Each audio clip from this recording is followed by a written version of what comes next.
তৈরি করতেছি, আমরা এখানে কি কি প্রতীকগুলো ব্যবহার করছি? আমরা এখানে অনেকগুলো প্রতীক ব্যবহার করেছি, সেটি এখানে আমাদের কাছে শেষ হয়নি।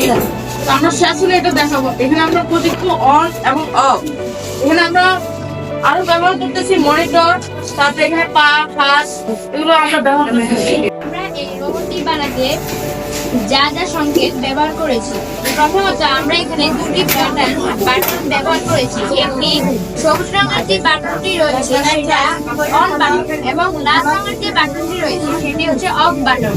এছাড়াও এখানে একটি অ্যান্টেনা রয়েছে যার সাথে যে কোনো রিমোট কন্ট্রোল মেশিনের সাথে এটিকে নিয়ন্ত্রণ করা যাবে।